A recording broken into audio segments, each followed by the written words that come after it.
Parlons du rétablissement à la suite de la COVID-19 et des apprentissages tirés de cette pandémie pour permettre aux communautés de mieux se reconstruire et de pouvoir faire face à d'autres crises. Alors, pour nous en parler, accueillons M. Joris Arnaud, qui est co-directeur de l'étude sur le capital social chez Cité Idée Living Lab de l'École nationale d'administration publique, Mme Irène Cloutier, conseillère en planification à la Ville de Montréal, et Mme Valérie Lemieux, qui est professionnelle à la Direction régionale de la santé publique de Montréal. C'est à vous la parole.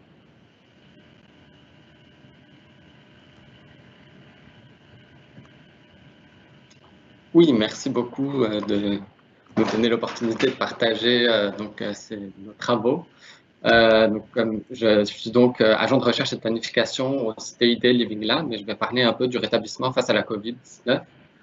Je vais tout d'abord parler un peu du cadre du Build Back Better dans le cadre du rétablissement, pour parler ensuite du rôle des citoyens et des liens sociaux dans le processus de rétablissement, et je laisserai ensuite la parole à Mme Coutier et Mme Lemieux.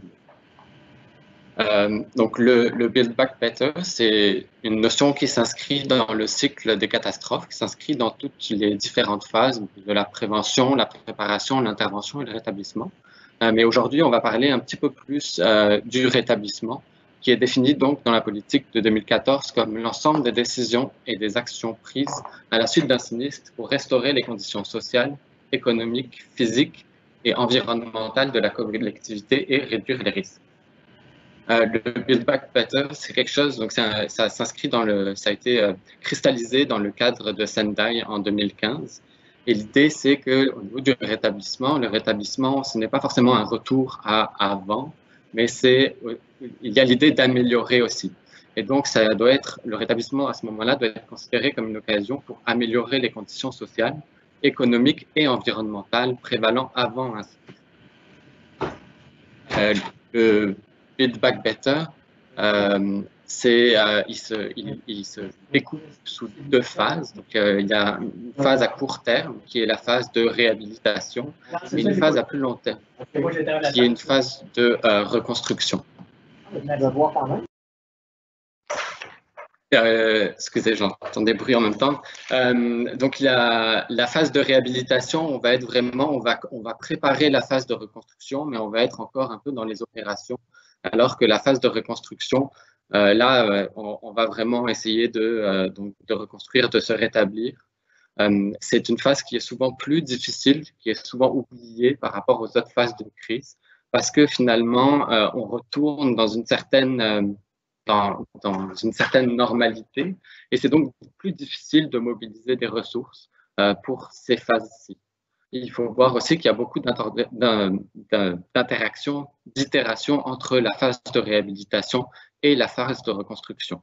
Dans le cadre de la COVID, finalement, on gravite un petit peu entre les deux parce qu'on n'est jamais, on arrive, avec les différentes vagues, etc., on n'arrive jamais à une phase de reconstruction plus sur le long terme. Et en 2014, il y a deux chercheuses qui se sont intéressées aux feux de forêt en Australie pour essayer un peu de trouver comment opérationnaliser ce cadre de Build Back Better qui était assez théorique à la base. Et donc, elles ont pris certains objectifs, certains principes du Build Back Better pour permettre cette opérationnalisation-là. Donc, ces principes-là sont regroupés en trois catégories. Donc, on a d'abord une réduction des risques, donc améliorer les conceptions structurelles, planifier l'aménagement du territoire. On a aussi une grande importance qui est donnée au rétablissement des communautés. On va avoir le rétablissement social, donc on va veiller à on va avoir comme objectif de fournir un soutien social, culturel et psychologique à l'aide de la communauté. Et un rétablissement donc économique des communautés. Il faut savoir qu'avant, le rétablissement était surtout pensé économiquement. Et c'est avec le Build Back Better, finalement, qu'il y a une grande importance qui est donnée également au rétablissement social. Et enfin, pour la mise en œuvre, donc, c'est important, dans le cadre du Build Back Better, de se coordonner avec les différentes parties prenantes pour répartir les rôles. Il faut aussi utiliser les lois et les règlements donc, pour faciliter les opérations de rétablissement. Il y a l'importance aussi de réaliser des consultations au fur et à mesure pour fournir des solutions qui vont être adéquates, consulter le public pour ça. et enfin un suivi et une évaluation de la démarche. À l'international, donc le Build Back Better, ça a été vraiment, c'est devenu un peu un principe directeur dans le cadre du rétablissement post-Covid.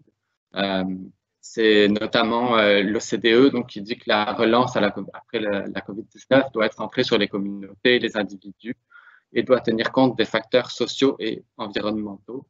Et il va y avoir vraiment cette idée-là de mieux se reconstruire.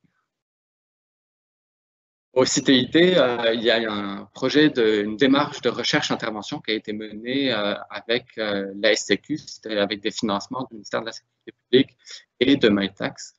Ça a duré sur plusieurs années, donc ça a commencé avant la pandémie. Et il y a eu donc des ateliers qui ont été organisés.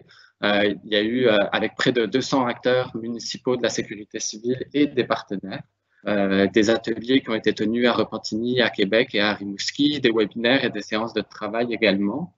Et l'idée de cette démarche de recherche et intervention-là, avec les praticiens, c'était de développer des outils qui puissent aider notamment les municipalités pour travailler le rétablissement, pour s'intéresser au rétablissement. Et donc, il y a plusieurs outils qui ont développé, donc 4 outils plus concrets. Il y a eu d'abord des formations sur le rétablissement. Il y a aussi des fiches qui ont été faites là, de profils de compétences requises pour travailler cette phase de rétablissement-là.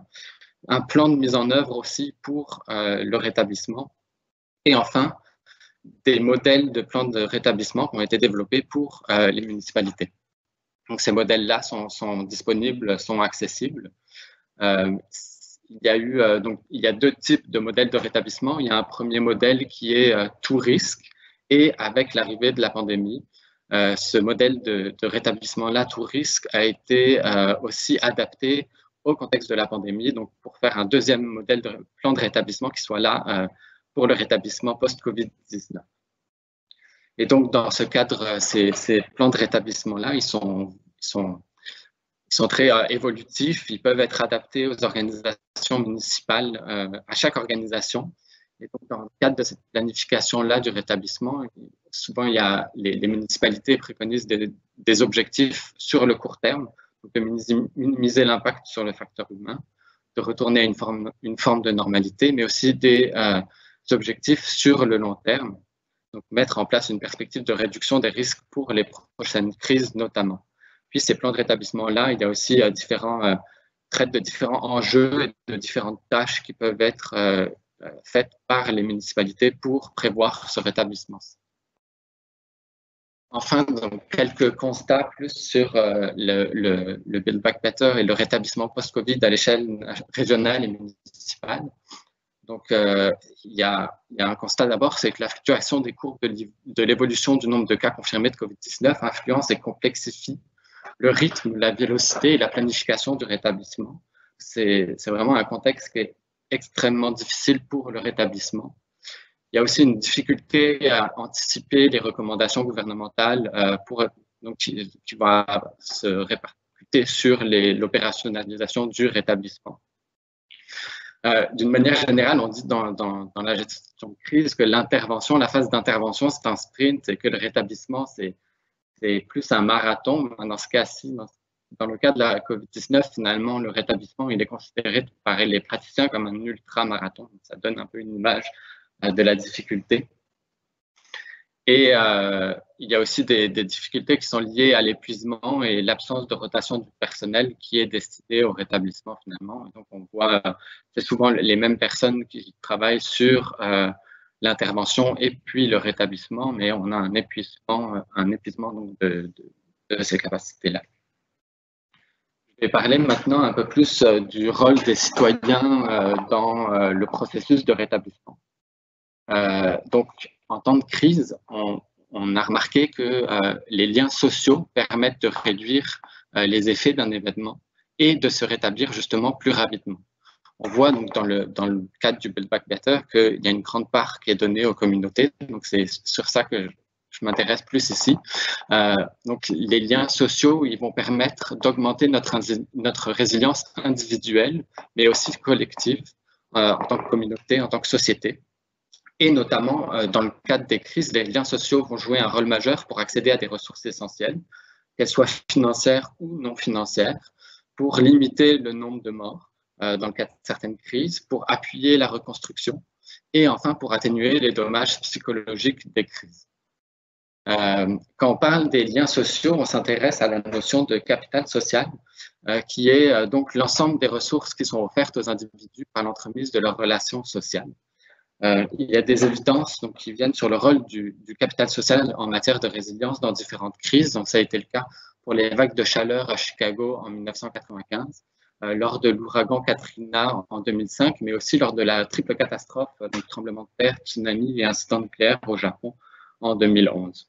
Donc, c'est aussi lors de feux de forêt, etc. Donc, toutes ces crises-là ont été des cas d'étude du rôle du capital social en matière de résilience. Puis souvent, donc, le capital social, il y a d'autres termes qui sont associés, donc, par exemple la cohésion sociale, les réseaux personnels ou sociaux, ça va souvent être utilisé aussi à la place du terme de capital social. Quand on parle, pour aller un peu plus dans quelques éléments conceptuels du capital social, le capital social, il est divisé en 3 types de liens. Donc, on a d'abord des liens de bonding, qui vont être des liens de proximité affective ou géographique au sein d'un réseau.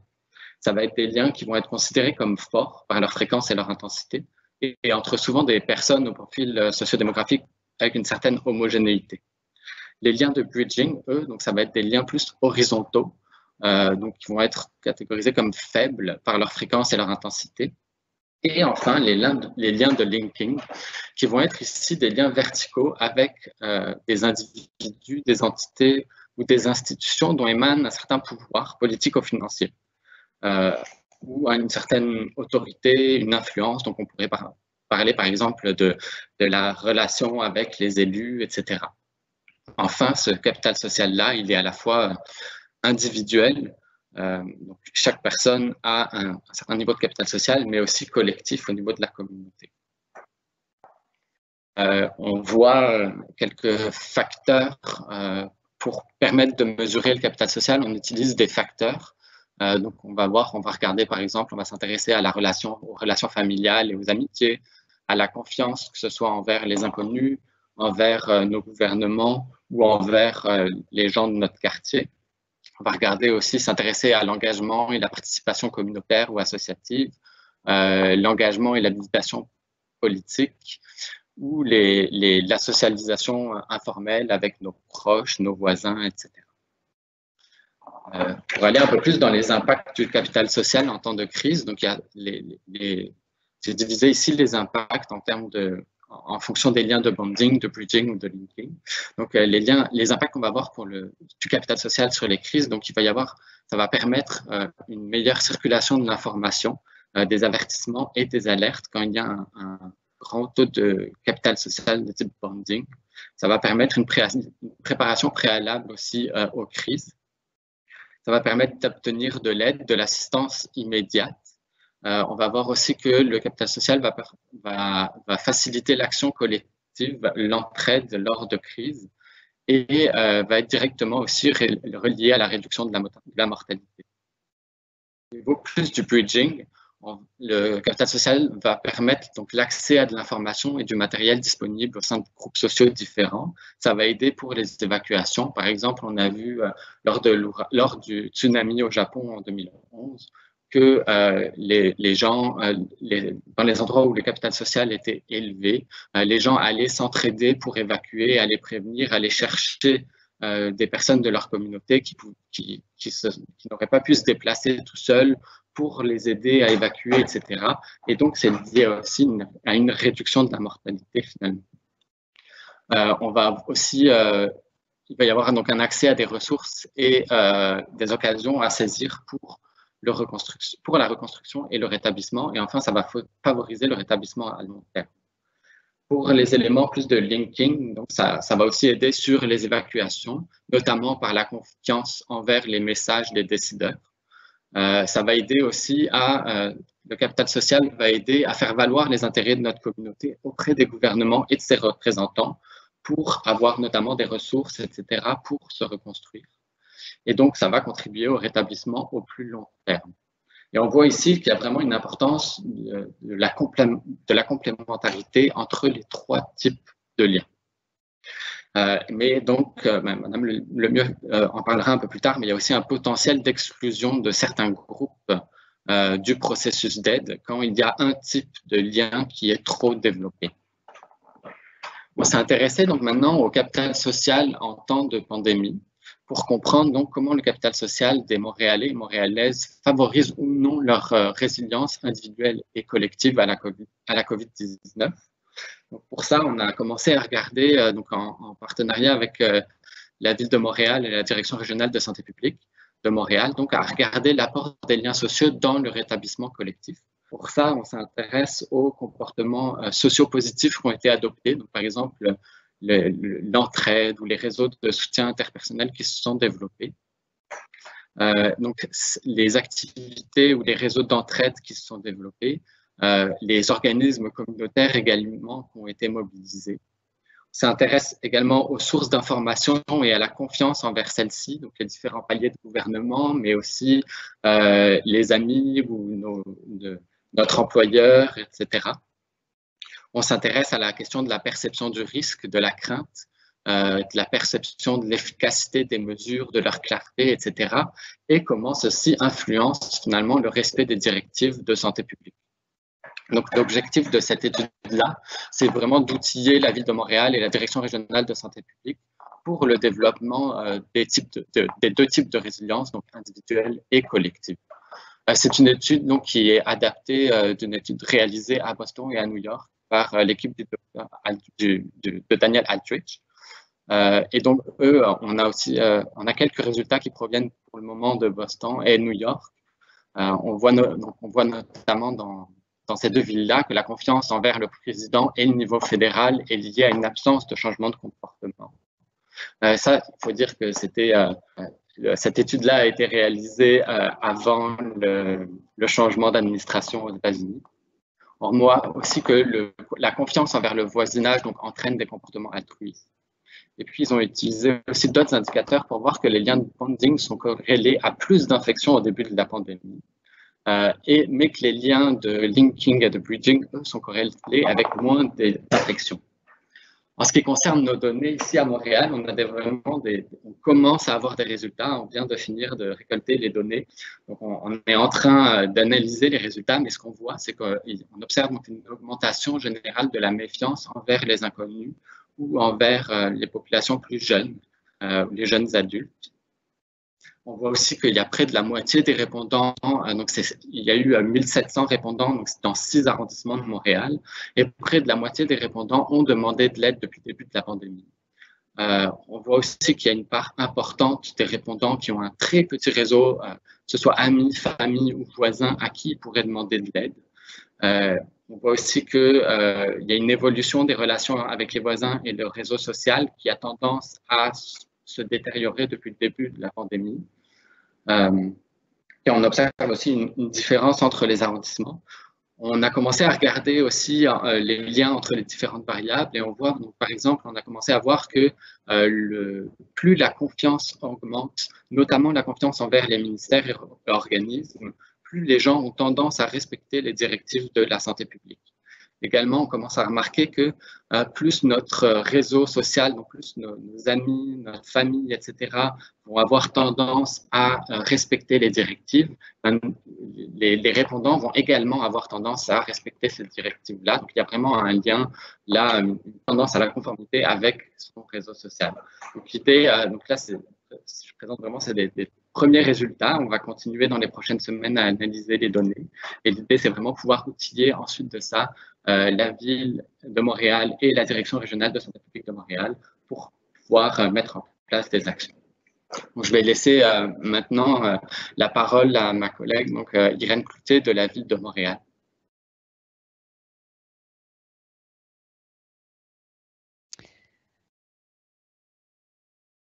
Donc, bonjour, très heureuse d'être ici avec vous et de venir de vous parler du sujet de la capitale sociale. Je vais vous partager ma présentation. Juste un instant.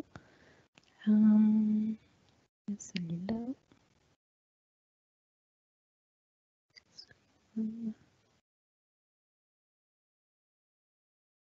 suis pas certaine que vous voyez bien ma présentation. Je pense que je vais refaire ça. Excusez-moi.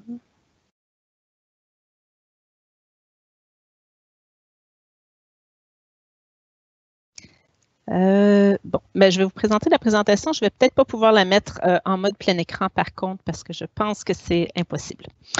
Donc, je suis Irène Cloutier, donc de la Ville de Montréal, du Bureau de la transition écologique et de la résilience. Donc voilà, ce bureau a été créé en 2019 pour vraiment faire face mieux à la lutte et à l'adaptation au changement climatique, donc à l'urgence climatique de façon générale, avec le volet résilience urbaine qui était depuis 2016 rattaché beaucoup à l'équipe de sécurité civile et qui a fait ce transfert à ce moment-là en 2019 vers le BTER qu'on appelle, avec donc un volet résilience urbaine et résilience climatique qui a été maintenu au sein de notre équipe. Le volet, donc, au sujet du capital social, s'est imposé assez rapidement, donc dès 2018, avec la sortie de notre plan d'action en résilience urbaine, la stratégie montréalaise pour une ville résiliente qui incluait ce volet dans une de ses actions. Donc, la stratégie elle-même avait comme vision véritablement de développer une communauté alerte, proactive et inclusive face aux défis sociaux, économiques et environnementaux à Montréal, avec une trentaine d'actions dans divers domaines en résilience des communautés territoriales, économiques et organisationnelles. Je vais vous parler surtout du premier volet, donc agir pour soutenir une communauté solidaire et sécuritaire qui est en lien, bien sûr, avec la résilience des communautés. Et donc, avec le développement et la mesure du capital social qu'on souhaitait déjà faire en 2018 et avec lequel on a travaillé assez rapidement avec l'équipe du CITED Living Lab de l'ENAP sur 3 premiers projets pilotes qui ont lieu entre 2018 et 2019 dans 2 arrondissements, 2 quartiers en fait de Montréal, donc Centre-Sud et Notre-Dame-de-Grâce, et aussi au sein d'une communauté particulière, donc d'un segment de la population, je pourrais dire, donc auprès des jeunes dans le cadre d'un programme de sensibilisation à l'environnement. Donc, comment commencer justement à explorer cette notion de capital social avec les chercheurs, avec nos partenaires communautaires aussi, donc le CDC Centre-Sud, Transition NDG, les YMCA du Québec et la Maison de l'innovation sociale qui nous accompagnait à travers tout ça. Donc, commencer à comprendre de quoi on parlait quand on parlait de capital social, comment on pouvait venir le mesurer, quel impact ça pouvait avoir sur les citoyens, sur les organismes communautaires, dans nos quartiers, et justement ce lien un peu avec la résilience des communautés, la résilience tant individuelle que collective. Il y a d'autres actions qui venaient appuyer également ce volet-là de capital social. Vous savez, on a plusieurs enjeux à Montréal, des enjeux sociaux, des enjeux socio-économiques également, d'isolement social, de pauvreté, de pénurie de logement, par exemple aussi. Donc, tous ces volets-là et d'intégration des nouveaux arrivants, des immigrants à la vie montréalaise, au milieu professionnel également. Et tous ces enjeux-là ont un lien avec ce grand volet-là et cette grande vision un peu transversale du capital social et comment on peut venir appuyer, nous comme ville, encourager ce développement-là de liens sociaux dans nos quartiers auprès de nos citoyens. Donc, ce n'est pas évident, ce n'est pas une question évidente à répondre, mais on s'y est déjà attaqué un peu dès 2018 avec l'équipe de chercheurs. En parallèle à tout ça, donc avec la création du BTER, un deuxième plan est venu appuyer l'urgence climatique, donc vraiment la lutte et l'adaptation au changement climatique, donc le plan climat de Montréal 2030 qui vient de paraître là, depuis décembre dernier. Donc un plan majeur pour la ville de Montréal pour vraiment s'attaquer à l'urgence climatique avec différents chantiers. À ce niveau-là, la résilience des communautés et la résilience de façon plus globale, mais au niveau de la communauté, s'intègre dans le chantier 1 avec une vision vraiment par rapport aux populations plus vulnérables face aux aléas climatiques et notamment aussi avec une mesure plus large du capital social qui est une des actions également du plan climat. Donc, aller un pas plus loin pour vraiment dire allons-y, faisons cette mesure-là. Donc, à partir de 2022, nous prévoyons venir faire une analyse beaucoup plus poussée du capital social dans tous nos quartiers, dans tous nos arrondissements auprès de nos citoyens de 18 ans et plus. On débute d'abord ce printemps avec une étude de la DRSP dont ma collègue Valérie Lemieux va pouvoir vous parler un peu plus longuement tantôt, mais sur un segment de la population qui est extrêmement vulnérable, entre autres aux aléas climatiques, mais comme on le voit aussi en ce moment avec la crise sanitaire, face à toutes sortes de perturbations, donc les personnes aînées. Donc, on débute ce printemps avec une première analyse à ce niveau-là également. Je vous ai remis les aléas climatiques principaux à Montréal. C'est sensiblement les mêmes un peu partout au Québec. Donc, face à ces aléas-là, je pense que Joris vous a bien expliqué à quel point les liens dans nos communautés peuvent nous permettre de faire face à certains aléas. Si on parle de canicules, par exemple, de crues printanières, d'inondations, on voit que l'entraide est essentielle également dans les quartiers, entre les voisins beaucoup, dans notre milieu social. Tempêtes destructrices, on peut penser à la crise du verglas, bien sûr, où les liens sociaux également ont été extrêmement importants là, pour pouvoir faire face à ces perturbations-là et à ces crises-là. Si on revient un peu au contexte de COVID actuel, il y a énormément de liens à faire entre cette crise, mais aussi avec l'urgence climatique. Nos données et nos prises de décision essentielles pour venir faire face à tout ça en termes de population vulnérable, de nos quartiers, de nos arrondissements plus sensibles, il y a beaucoup de similarités. Donc, à ce niveau-là, les données que vont nous fournir le sondage qu'on a fait faire avec CTID Living Lab et la DRSP sur l'impact des liens sociaux pendant cette crise vont venir nourrir notre prise de décision à plus long terme face à diverses perturbations sur notre territoire, pas uniquement la COVID, mais également face à des aléas climatiques et autres risques également. Ça peut nous aider, on le souhaite, venir prioriser certaines interventions municipales sur le terrain qui peuvent venir appuyer le développement des liens sociaux dans les quartiers en particulier et l'évaluation et la mesure des impacts à moyen long terme des interventions que l'on fait sur le terrain.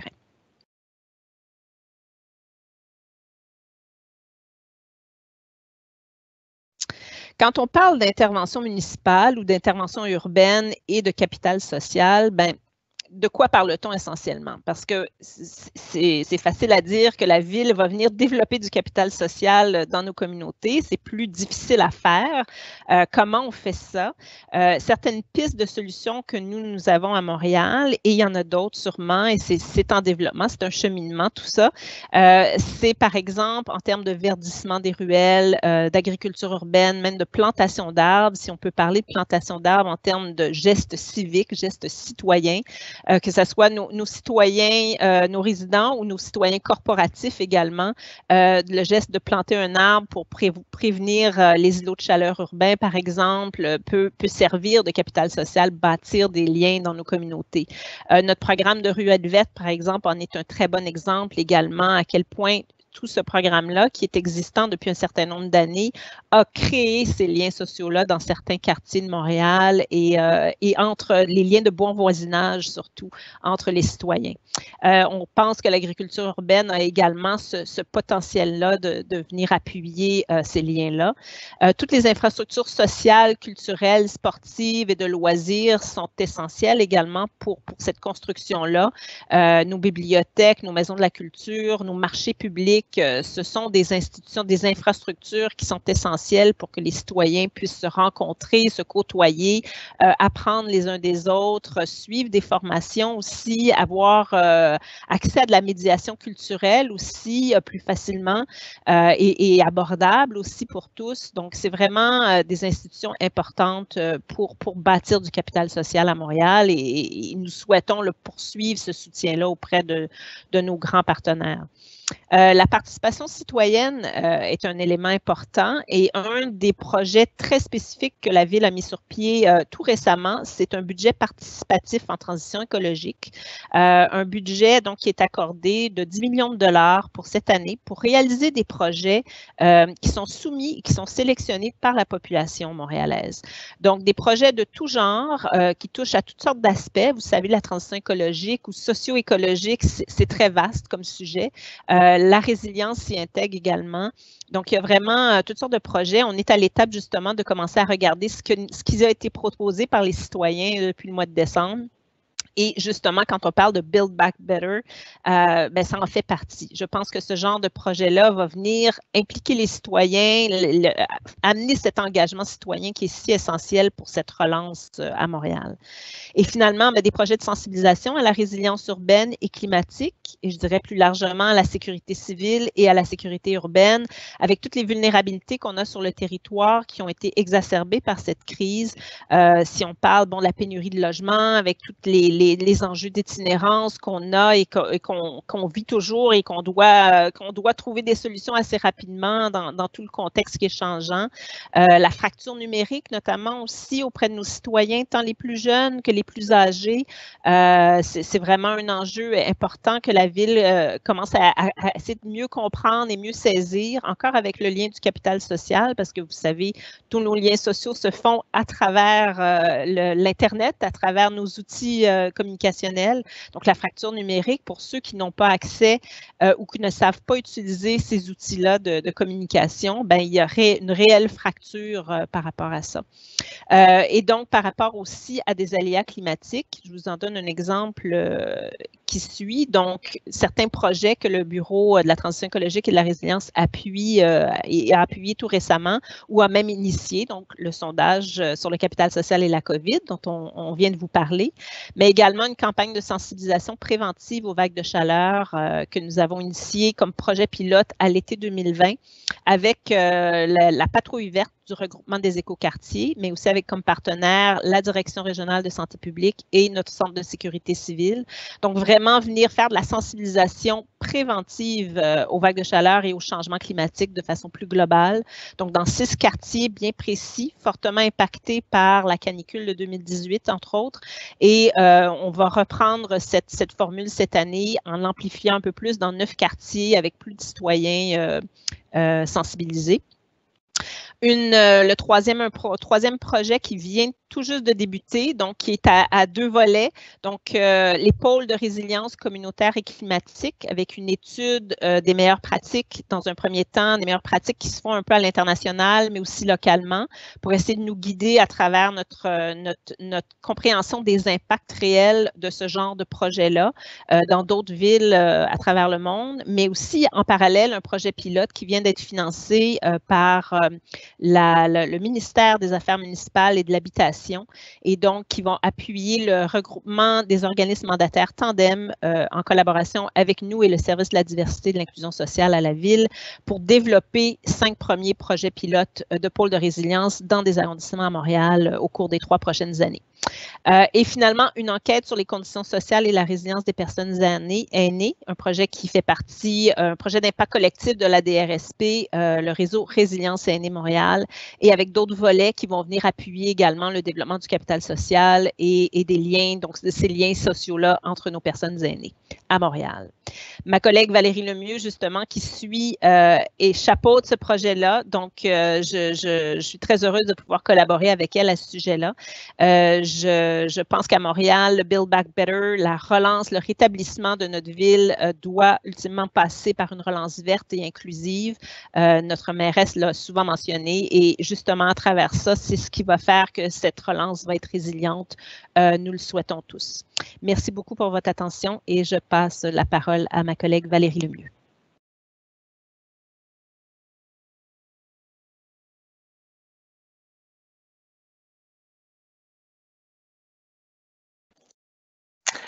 Bonjour tout le monde. Je suis honorée de clore cette discussion là, autour du capital social. Je vais vous partager ma présentation à l'instant. Moi, je viens de la direction de santé publique de Montréal, mais je pense que le concept de capital social, ou ce que je vais vous présenter, s'applique bien au-delà des limites régionales de Montréal. L'idée du capital social et l'importance que ça revêt pour la santé publique, en fait, et particulièrement dans un contexte de rétablissement post-pandémie, en fait, passe par 2 idées que je trouvais importantes de mettre de l'avant. Au-delà de la santé des populations, il y a les déterminants de la santé et à travers un schéma de rétablissement, le capital social nous donne une opportunité de travailler la salutogénèse, que je vais expliquer dans quelques minutes, qui en fait veut dire produire de la santé. Puis aussi nous donne une opportunité on parle beaucoup de Build Back Better. En santé publique, on ajoute le Build Back Fairer, donc un rétablissement plus équitable, donc qui sert à réduire les inégalités sociales de santé. Très brièvement, la santé publique se préoccupe, oui, de la santé des populations, mais porte son attention particulièrement sur les déterminants de la santé, donc les facteurs qui vont avoir une influence ultimement sur le bien-être, sur la santé des populations. Il y en a toute une panoplie, il y a l'aspect génétique, l'accès, la qualité des soins de santé, l'environnement, mais il y a tout l'aspect socio-économique dans lequel se retrouve le revenu, l'éducation, mais tout le lien social, la sécurité communautaire, le pouvoir d'agir, le sentiment d'appartenance, et c'est là où se niche le capital social comme déterminant important pour la santé des populations et particulièrement dans une optique de rétablissement post-pandémique. Puis en fait, très rapidement, parce que mes collègues Irène et Joris l'ont abordé, ce que la science nous dit d'un point de vue de santé publique, c'est que le capital social, oui, est associé à des comportements de santé plus sains. La pandémie a amené beaucoup de disruptions dans la routine, dans les façons de faire des gens, a amené beaucoup de stress. Donc, le capital social, c'est un ingrédient pour nous permettre de mettre de l'avant des mécanismes adaptatifs qui sont plus positifs d'un point de vue de santé. Donc, tant dans la gestion du stress que dans la routine puis nos comportements plus salutaires. Mais surtout, le capital social, en fait, c'est considéré pour nous comme un facteur de protection. C'est-à-dire que ce qu'on appelle l'effet tampon, c'est que le capital social a le potentiel d'amoindrir ou de minimiser l'effet de mauvaises conditions de vie sur la santé des populations. On le sait, je pense que c'est de mieux en mieux documenté, cette pandémie, les gens ne sont pas égaux face à cette pandémie. Et puis, il y a des gens ou des groupes de population qui s'en sortent moins bien. Et donc, nous, comme acteurs de rétablissement, on se doit de faire un effort pour s'assurer que tous les groupes de population, peu importe leurs conditions de vie, ont accès ou on est capable de les amener au même niveau de rétablissement que ceux qui sont mieux nantis. Et donc, cette idée de facteur de protection ou d'effet tampon de conditions plus défavorables qui ont été exacerbées au cours des derniers mois est extrêmement important. Une façon de l'illustrer, en fait, c'est le schéma que vous voyez à l'écran, en fait, qui se trouve à être le nombre de cas de COVID dans différents quartiers de Montréal en fonction du niveau de défavorisation, donc du niveau de pauvreté. Puis évidemment, ce que vous voyez, la ligne rouge, un nombre de cas plus élevé dans les quartiers plus défavorisés, puis tout au bas, la ligne verte foncée, le nombre de cas qui est plus bas dans les quartiers qui sont plus favorisés à Montréal. En soi, qu'il y ait cet écart-là, c'est préoccupant. Mais ce qui nous préoccupe encore plus, c'est que vous pouvez voir que cet écart-là, il n'est pas stable dans le temps, mais il tend à s'accroître au fil du déroulement de la pandémie. Et ça, pour nous, c'est extrêmement préoccupant. C'est la raison pour laquelle on se dit, il faut mettre les bouchées doubles pour essayer de rejoindre les populations qui s'en sortent moins bien, puis de leur donner accès ou de leur donner les outils pour avoir accès ou pour se rétablir de la même façon que les populations ou que les groupes de population qui s'en sortent mieux, tant au niveau des conditions de vie que justement au niveau de l'accès au capital social. Et l'autre, c'est essentiellement la même chose, mais c'est l'impact sur la santé psychologique de la pandémie en fonction du revenu, ou encore on voit que les gens qui gagnent moins ressentent davantage les impacts sur leur santé mentale de la pandémie que ceux qui ont un revenu plus élevé. Donc, c'est pour porter cette attention aux inégalités qui se creusent en temps de pandémie, puis au capital social comme un vecteur de rétablissement plus équitable. Et c'est sûr que la perspective, en fait, que je trouvais intéressante de présenter, c'est vers le rétablissement en utilisant le capital social dans une optique de salutogénèse. Et en fait, la salutogénèse, il y en a qui connaissent peut-être aussi l'approche ABCD, Asset-Based, en est une qui a déjà été utilisée au Québec. Ça a été utilisé notamment lors de la catastrophe de Lac-Mégantic en 2012. Puis c'est une approche qui est encore prônée aujourd'hui par la docteure Mélissa Généreux, qui était directrice de santé publique de l'Estrie à l'époque, qui a utilisé cette approche-là justement pour le rétablissement de cette communauté-là, puis qui a montré des résultats très, très probants, très positifs.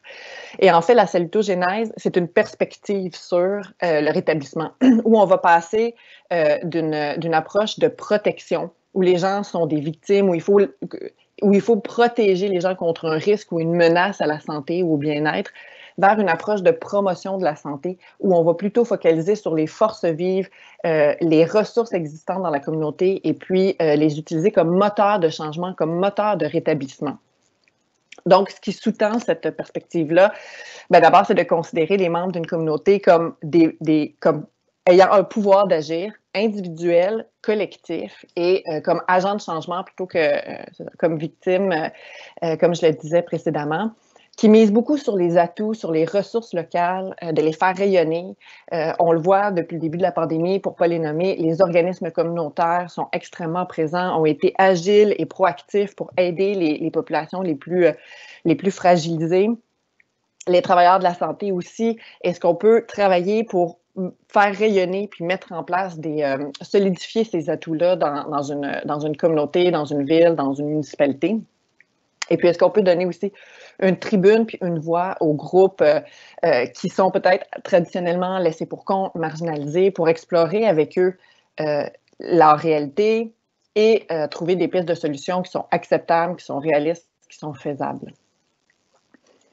Quand on parle des inégalités sociales, c'est sûr que, Joris l'a mentionné tout à l'heure, il existe un bémol, c'est-à-dire que le capital social, ou si on travaille sur le capital social à renforcer les liens sociaux sans considérer qu'il y a des groupes ou des individus qui peuvent être exclus, en fait, on peut accroître les inégalités. Si tous les membres n'ont pas équitablement accès aux ressources, aux liens qui se sont tissés dans la communauté parce qu'eux se retrouvent exclus ou stigmatisés, et puis, si certains membres aussi se retrouvent en difficulté d'accès au capital social, aux liens, aux ressources, tant de linking, de bonding, puis de bridging dont parlait Joris tout à l'heure. Ça se passe beaucoup à travers les normes sociales et les mécanismes d'exclusion qui sont souvent latents. Tout à l'heure, Irène parlait de la fracture numérique. Donc ça, c'est un exemple. Je pense que tout a été très, très rapidement renvoyé sur l'Internet pour avoir accès aux services, pour garder le lien social, mais ça a un potentiel d'exclusion de ceux qui ne sont pas branchés. On parle d'agisme aussi, ou de la façon dont certains vocabulaires ont été utilisés.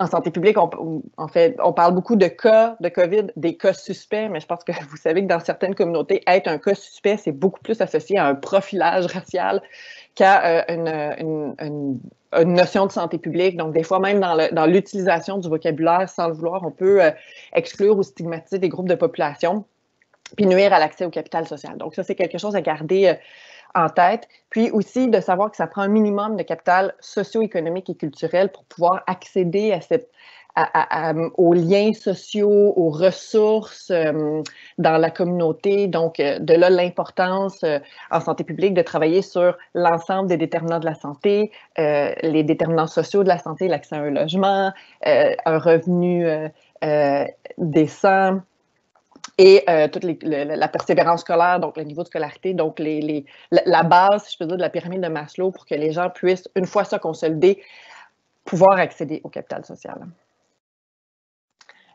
Et puis, c'est sûr que nous, encore une fois, comme acteurs de rétablissement, on peut contribuer à prévenir cette exclusion-là. Puis encore une fois, je pense que le capital social, c'est un mécanisme extrêmement puissant de rétablissement en s'assurant que le build-back se fasse de façon équitable à travers la sécurité des quartiers, à travers des communications respectueuses et non stigmatisantes, comme je donnais l'exemple tout à l'heure, des conditions de vie favorables, des conditions de vie équitables, Et puis l'acquisition et la diffusion de données justement sur les conditions sociales, et ce qui m'amène donc à parler de l'enquête montréalaise sur les conditions sociales, la résilience et la participation des personnes de 55 ans et plus, donc qui est une démarche qu'on a entamée, en fait qu'on avait entamée avant la pandémie. On avait un plan d'impact collectif, le réseau Résilience Personnes aînées Montréal, qui était déjà en branle, puis on avait prévu un aspect ou une portion qui touchait les mesures d'urgence. À l'époque, on avait beaucoup en tête l'urgence climatique, les vagues de chaleur. On n'avait pas dans notre boule de cristal une pandémie, mais je pense que ça s'applique d'autant plus pour bien planifier le rétablissement puis s'assurer que ce soit un rétablissement auquel tout le monde a accès de façon équitable. Donc, on vise à documenter les conditions sociales d'une partie de la population qui a été sévèrement touchée par la COVID en tant que telle, mais aussi par les mesures prises pour freiner la propagation. Et donc, l'idée, c'est de pouvoir documenter les zones de vulnérabilité, les profils de vulnérabilité, mais aussi d'être capable de documenter les mécanismes de résilience et de les faire rayonner et de montrer aussi le positif à travers ça, donc dans une optique de salutogénèse. Donc, dans le fond, il y a 3 messages clés sur lesquels j'aurais eu envie de vous laisser pour cet avant-midi. Évidemment, le capital social, c'est un outil que nous, on considère en santé publique très puissant pour minimiser les impacts socio-économiques, sanitaires, les impacts collatéraux qu'on appelle de la pandémie sur les groupes sur l'ensemble de la population, mais particulièrement sur les groupes les plus vulnérables ou les plus fragilisés des derniers mois. Une approche de salutogénèse qui vise vraiment à produire la santé, une approche de promotion de la santé dans un contexte de protection ou de mesures d'urgence et de rétablissement, vraiment centré autour des forces puis des atouts qui sont déjà présents dans les municipalités, dans les communautés, dans les quartiers. Et puis une attention particulière aux groupes qui sont souvent marginalisés, qui ont un potentiel de demeurer marginalisés et, dans le fond, avec une préoccupation pour ne pas creuser les écarts, mais de s'assurer que nous, comme acteurs de rétablissement, on est capable d'amener l'ensemble de la population, incluant les plus vulnérables, les plus fragilisés, au même niveau de rétablissement post-pandémie de COVID-19. Donc, ça fait le tour. Mais merci beaucoup pour votre présentation à vous 3. J'invite notre collègue Mireille Gagné à vous adresser quelques questions des participants. Merci Camille. J'ai une question pour Madame Cloutier. C'est au sujet du plan climat. Quel est votre plus grand défi au niveau des aléas? C'est une grosse question. Si on parle strictement des aléas et de l'adaptation au changement climatique, ça dépend comment on aborde le sujet. Si on l'aborde en termes de vie humaine, c'est sûr que c'est les canicules qui ont le plus grand impact. En 2018, à l'été 2018, c'est une 60aine de morts, de décès liés à la chaleur. C'est pas énorme, mais c'est 60 de trop. Mais si on y va au niveau de l'impact économique, ben là, je pense que c'est beaucoup plus les inondations qui ont eu un impact important en 2017, en 2019, comme partout ailleurs au Québec. C'est impossible à vraiment répondre. Je voudrais que c'est peut-être les 2 principaux aléas auxquels qu'on priorise, mais en fait, ils sont tous quand même importants pour leurs impacts à court, moyen ou à long terme. Merci, Mme Cloutier. J'aurais une question pour M. Arnaud. Pour Arnaud, M. Joris, pardon. Le BBB, le 3B, est-ce que c'est envisagé de le traduire? Il y en a qui ont parlé là, dans le clavardage d'une traduction de ce terme-là qui est utilisé plus en anglais. Oui, ben, c'est quelque chose qu'il faudrait voir. Actuellement, il n'y a aucune traduction plus officielle qu'on utilise. Là, nous aussi, on travaille beaucoup avec les textes scientifiques, etc. Puis c'est vraiment la notion, le terme qui est utilisé, c'est vraiment le terme en anglais. Mais c'est sûr que les notions de reconstruire mieux, etc., là, peuvent également être utilisées. Merci. Une dernière question pour Madame Lemieux. Au sujet des ISS, est-ce que, excusez-moi, Pour les communautés actives socialement, est-ce qu'il y a, pour éviter de faire attention à les accroître, pour essayer d'éviter de les accroître, est-ce qu'il y a des choses qui sont envisagées? Au niveau du rétablissement, je pense que il y a différentes possibilités. Je pense que dans les interventions qu'on peut mettre de l'avant, ce serait d'abord de faire, un exemple, ce serait de cartographier les forces dans une communauté. Même dans les communautés les plus fragilisées, il y a des forces vives, il y a des moteurs de changement, puis l'idée, ce serait de les identifier et de les faire connaître, de les faire rayonner. Quand il y a des initiatives d'entraide, c'est quelque chose sur lequel on travaille présentement à la Direction régionale de santé publique de Montréal, c'est de faire connaître les initiatives d'entraide, donner une présence puis un rayonnement à ces forces vives-là dans les communautés. Je pense que ça peut être un premier pas. Et puis, de faire attention au langage, aux communications d'un point de vue institutionnel, d'un point de vue municipal, en fait, toutes les autorités, la façon dont on s'adresse à des communautés en particulier, mais quand on parle de certaines communautés aussi ou de certains groupes de population à l'ensemble de la société, je pense que ça, c'est 2 points qui sont très importants et qui peuvent significativement contribuer à réduire les inégalités sociales de santé parce que ça donne une voix aux personnes ou aux groupes plus fragilisés, entre autres. Et le dernier, je dirais, ce serait vraiment de créer des espaces de dialogue pour s'asseoir avec les gens qui sont peut-être historiquement plus exclus et puis s'assurer d'entendre leur voix, de la considérer parce qu'ils sont très au fait de leurs forces, de leurs faiblesses et des solutions qu'on peut apporter et qu'on peut travailler ensemble par la suite. Merci beaucoup à vous 3. Camille?